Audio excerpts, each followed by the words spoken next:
je ne peux pas avoir la conscience tranquille. Parce que un grand pays comme nous, quatrième grande île du monde, c'est presque un unique continent, avec toutes les ressources naturelles diverses, biodiversité extraordinaire, et aussi, nous avons aussi une biodiversité culturelle, entre guillemets, extraordinaire. Et nous avons un atout exceptionnel, c'est que nous vivons dans une île. Notre frontière est déjà protégée par la mer. Donc nous n'avons pas de problème de frontière, Madagascar. Un grand atout. Et en plus, Madagascar, une grande île deux fois, c'est-à-dire la France et la Belgique en même temps, avec seulement 25 millions d'habitants. Or, la France est presque... la Belgique, à peu près, c'est 80 millions d'habitants. Donc, nous avons un espace géographique énorme. Et aussi, nous avons une langue commune. Parce que, malgré les différentes couleurs de la langue régionale de Madagascar, nous avons des racines communes à Madagascar. Par exemple, la terre, Tan. Tan est toujours Tan, que vous soyez au nord, au sud, à l'est ou au milieu. Tan est toujours Tan. L'eau aussi, l'eau est toujours l'eau. Rano, partout. Et Var est toujours Var.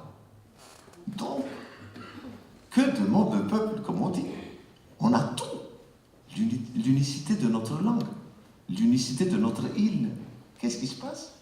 Cette population, la majorité de cette population est convaincue qu'elle est pauvre.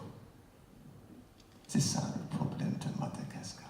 C'est la population elle-même qui est convaincue qu'elle est pauvre. Devant cette situation, je ne peux pas ne pas agir. Et maintenant, le temps est venu de traduire la vision de Madagascar, du peuple malgache. Les visions sont déjà chantées dans nos chansons. Hein? Oui, mais maintenant, c'est traduire cette vision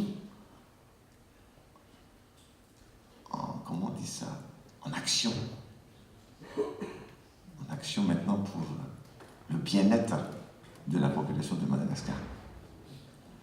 Madagascar a besoin de ce qu'on appelle une reconnaissance de la valeur de cette population qui a toujours résisté, qui a toujours su se ressaisir.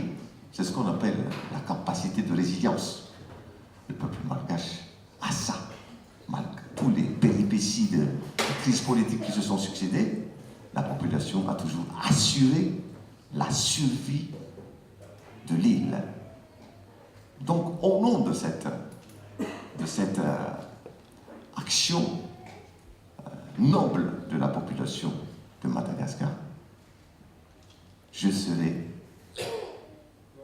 son serviteur. Voilà le mot. Je serai le serviteur de ce peuple qui ne mérite pas sa situation actuelle et qui mérite un avenir, un autre avenir.